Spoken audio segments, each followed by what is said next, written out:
So we're going to be continuing to quickly go through the book of Genesis. I'm going to read a couple of different passages today that a little longer than normal, but I think very appropriate. And so, there'll be certain areas that we'll go a little bit deeper into, but really we're trying to kind of create this foundational understanding of who God is. And what you see is that it really is not that complicated of what God was trying to do, and kind of the basic understanding of who God is. It gets complicated when it comes into our involvement with it, and we tend to complicate things. And so if you remember last week, basically what we've seen happen, we have the garden and this intimate setting between God's creation that was created in His image. That was mentioned twice in the first couple chapters of Genesis. It was mentioned again later in Genesis, and it's going to be mentioned again today. We're going to read about it. But so God created us. He created humans in His image. We were in this wonderful relationship, but then we had the option to choose how we were going to relate to God. And we could either accept who He was and that He loved us and He created us, or we could seek to start kind of becoming like God ourselves, right? And what we saw is that's a slow move away from the Garden of Eden. So that first move was just the simple act of rebellion, of just not doing what God asked us to do, eating the fruit that you weren't supposed to. That's not earth-shattering, right? But that's that first step that you're saying, no, I'm going to do it my way. And then all of a sudden we see from there, we see how things progressively spiral out of control, right? Cain and Abel. And so humanity is kind of moving away from the garden. They're moving away from God to the point that we get to the time of Noah, and pretty much everyone is just doing what is right in their own eyes. And one of the big things that you see there is that people did not value life, right? Other people's lives were not important. And so God was like, enough of this. And we talked about that last week, how He had the flood and all of that happened. And so now we're going to be, our first scripture that we're going to read is in Genesis chapter 9. This is the aftermath. This is the blessing that God gives Noah and his family. And so chapter 9, Genesis chapter 9, starting in verse 1.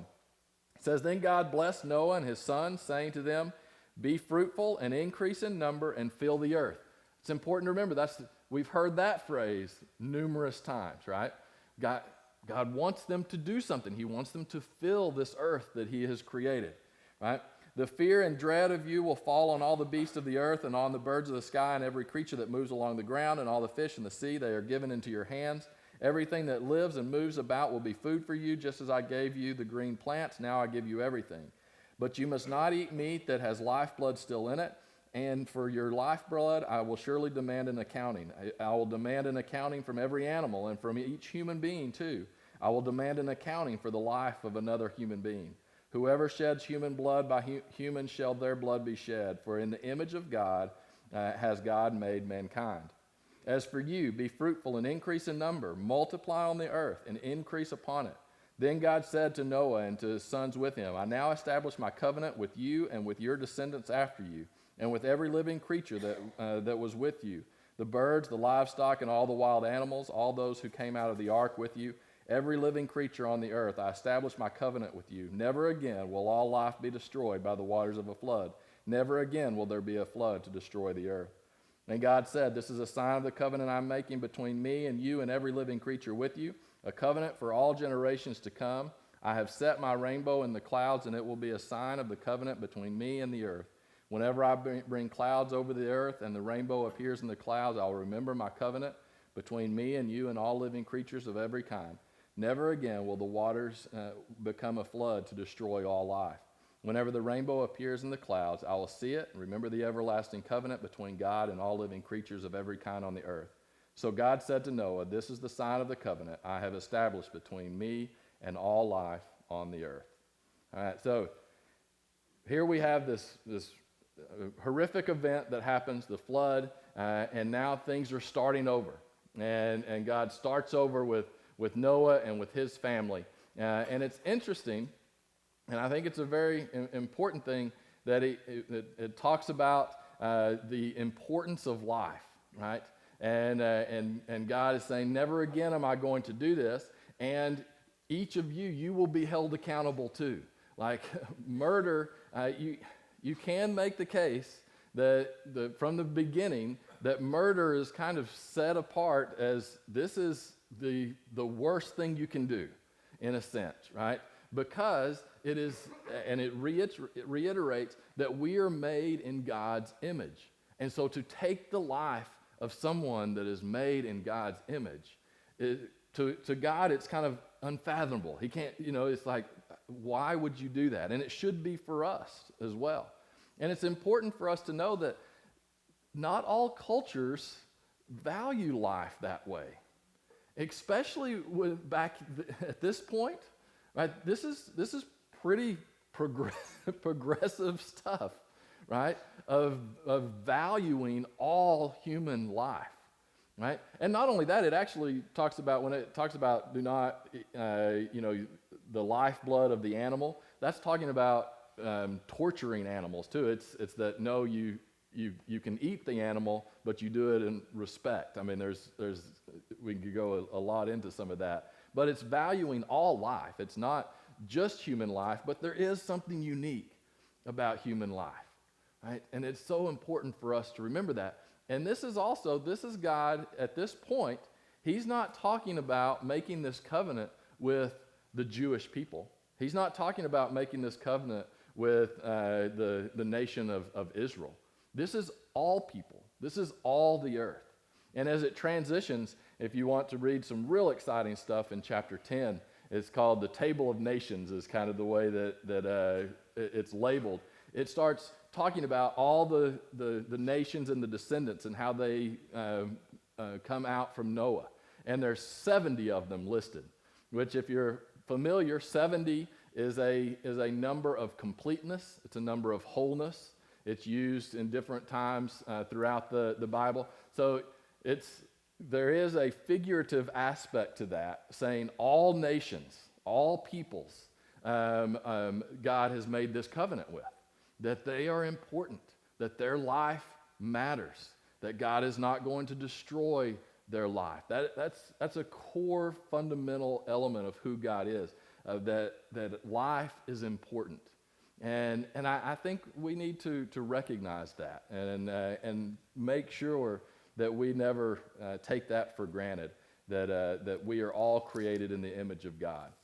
And so what you have is so you have this new start, and so now the Noah's descendants, they begin to multiply and things like that, and you have this interesting story that we're going to hit on called the Tower of Babel, right? And this is one that's another great one for kids, right? And I found as an adult, you go back and you realize, some of these stories, they're just really cool, fun stories for kids, but yet we may completely miss the point because we look at it through kids' eyes. Like the most fascinating thing about the Tower of Babel to me as a kid was that how high did the tower go? Like I wanted to know, right? And I can remember Sunday school things and pictures, and it was just this kind of like a skyscraper, right? It wasn't a skyscraper. I can nearly guarantee that it wasn't a skyscraper, right? And that's not even the point of the story of the Tower of Babel, is not the structure that was made. But I want to read this, and it's just a very short account of the Tower of Babel. It's in Genesis chapter 11, and it says this. It says, "Now the whole world had one language and common speech. As people moved eastward, they found a plain in Shinar and settled there. They said to each other, 'Come, let's make bricks and bake them thoroughly.' They used brick instead of stone and tar for mortar. Then they said, 'Come, let us build ourselves a city with a tower that reaches to the heavens, so that we may make a name for ourselves. Otherwise, we will be scattered over the face of the earth.'" Interesting right there, right? We need to do this to make a name for ourselves, or we're going to be scattered over the face of the earth. What has God been saying over and over and over again? multiply, and scatter over the face of the earth. Right?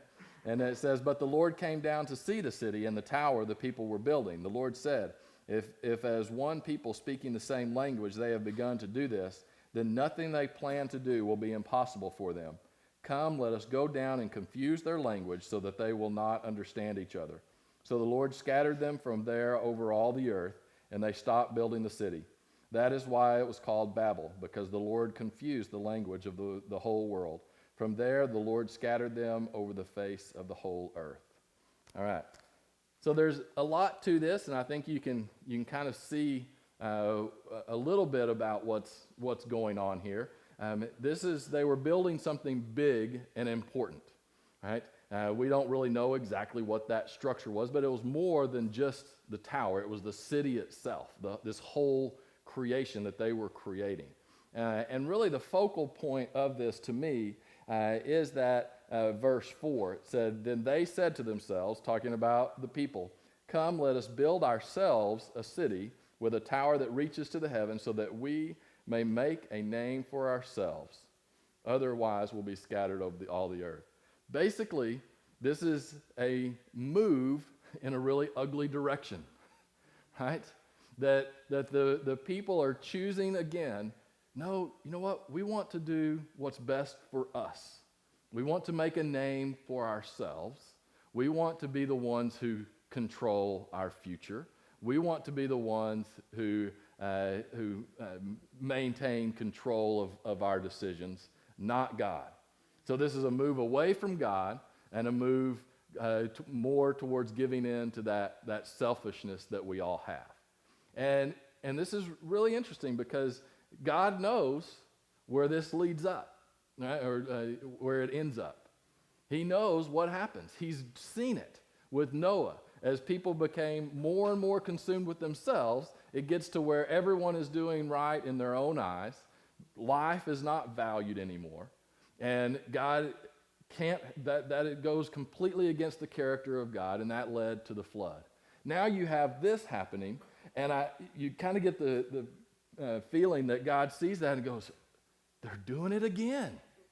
You know, what am I going to do? Right?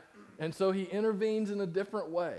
And he goes and makes it to where their language is confused. And of course, this is an explanation for how all the nations came. People will debate whether this is literal or figurative.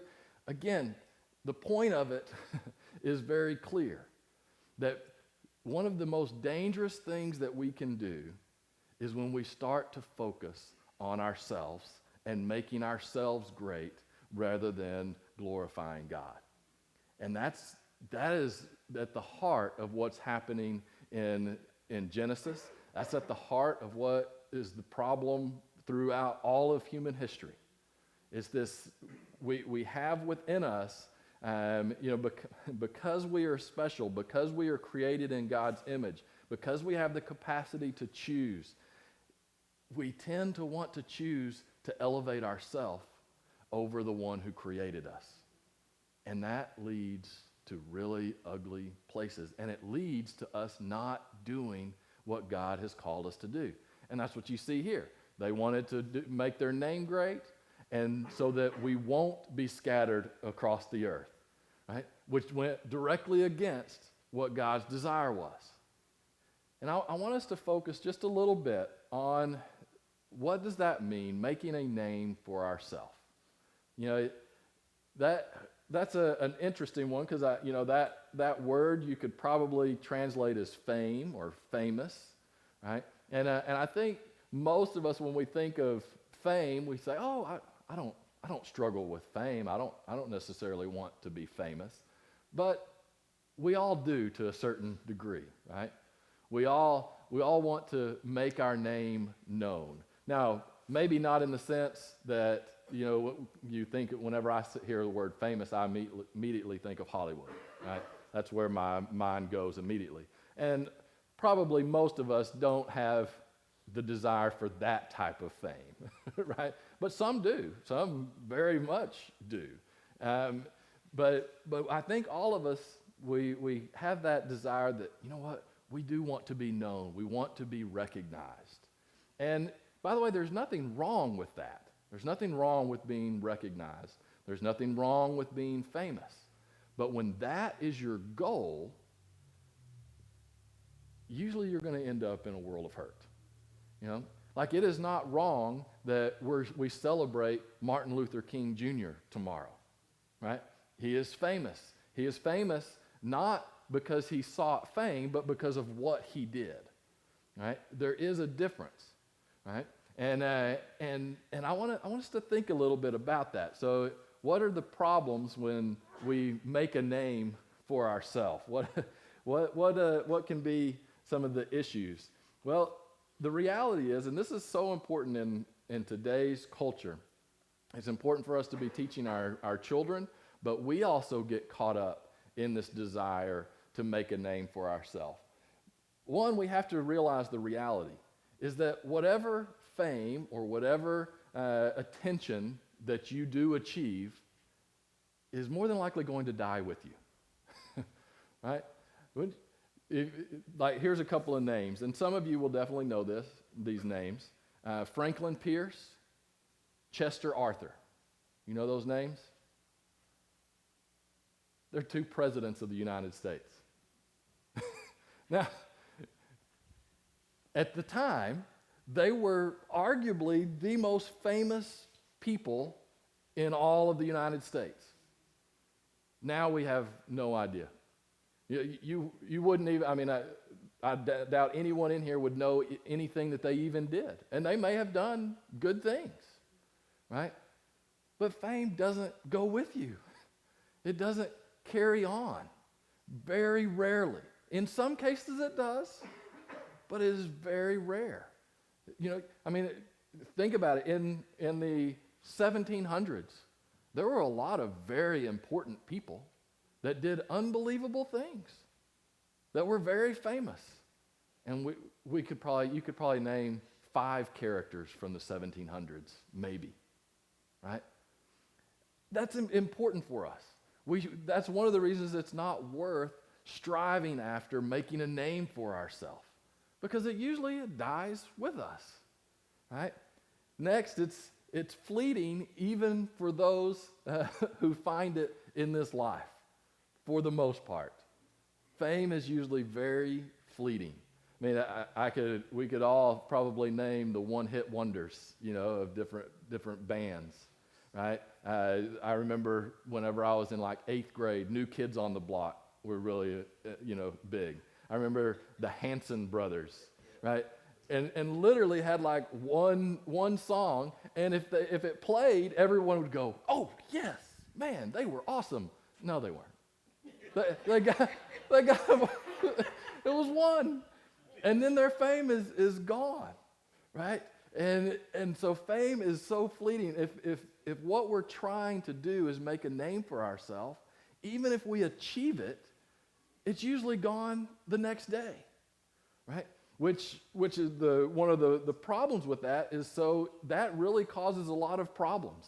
If what you're desiring is to make a name for yourself, and one, it doesn't go with you long term. Two, it usually only lasts for a little bit. So basically, you achieve your goal of being known, and then you realize the next week, well, now I'm not there anymore. In all honesty, that can be very psychologically damaging. And we see that in our culture today. That for those who are investing in their life in order to find fame, right? That even when they do, man, it's going to crash, and it can impact them a whole lot. That's what social media is. That's the core of what it's based on, right? Is that it tries to give everybody the ability to make themselves known, right? And if you get addicted to that, which it's designed to get you addicted to that, because it feels good, right? It feels good when people know you, and when people like what you post, and when people make those comments. And that's not wrong. It's not wrong for that to feel good. But the problem is it doesn't last, right? And it causes major problems. And see, and that's another aspect of this. If you trying to reach that, always being made, being known, being famous, whatever it may be, then your whole life revolves around that because you know how fragile it is. So then you start doing things and making decisions based on trying to make that happen that may not be what God wants. Right? Here, just this, and it's interesting how easily this can happen, especially in our culture now. I think this has always been an issue, right? This is at the human element. But now there are more ways that you can actually get famous, right? Now, again, it's very fleeting, but it can happen. And we do the Monday encouragement video. And it's really interesting. And Mike, you've probably noticed doing this too. So we kind of get to where we usually have a couple hundred people that will view, because you can see how many people view it. And I have to step back because every once in a while I'll look and it'll be like at 96 views. And your immediate human response is like, oh, why aren't more people doing that, right? And I've actually, because you feel that, right? And then you have to evaluate what that means. And it's funny because if you allow that feeling to kind of guide you, then the next one you want to do something that's over the top in order to bring it up, right? That's the natural human response. Well, I promise you that is a miserable way to live your life, right? And that's just a silly example, but it's one that's what we will do as humans, and especially if we get focused on trying to make a name for ourselves, trying to bring glory to ourselves rather than to God. That's what it does. And eventually, what that leads to is the way that we perceive others. We start seeing others as less than us. Why? Because all we're doing is focusing on us, right? And then we're seeing others as less than us, which leads to what happened before Noah and the flood, right? The less we see of others, the more we focus on ourselves, the less we value others, and pretty soon we get to where we don't even value life, right? And people will say, oh, that's extreme. No, that's the process. Now, it takes a lot of time, and we're at a different time in civilization now, I understand, but the same basic principle still applies. The more we focus on building the tower, the less we're going to focus on glorifying God, and the less we're going to care about others, and it's just going to lead us further and further away from God. And what's ironic is that most of the time, the reason that we're seeking fame, the reason that we're seeking, this desire to be known is because we want to find purpose and we want to find significance. And the ironic thing is that the famous are rarely significant and the significant are rarely famous. That is a universal truth. Who's more significant? A Hollywood actor that millions of people see on the screen, or the CNA who bathes people at the nursing home each and every day and takes care of their basic needs? Who's more significant? I promise you the CNA is, right? Doesn't mean that the actor hasn't done good things and things like that, but that's not true significance. And we need to start thinking about this in our own lives. We need to think about what are those dangerous things that are kind of tempting us to focus on attention for only ourselves, right? And we need to be careful that we don't get caught into that trap of going after that, of getting people to like us or getting people to pay attention to us at the expense of glorifying God. Because also what it does, if we focus on this, we're never going to be content where we are. Because no one in here has a job that they're going to view as significant if you're constantly looking to find fame and fortune, right? But you know what? Whatever job you're in is significant. It is. But if we're always looking for something else, we're going to miss the significance that God has for us wherever we are, right? That he can use us wherever we are, and that everything that we do should be about glorifying him rather than trying to bring attention and fame upon ourselves. Well, let's go to him in prayer. Let's pray.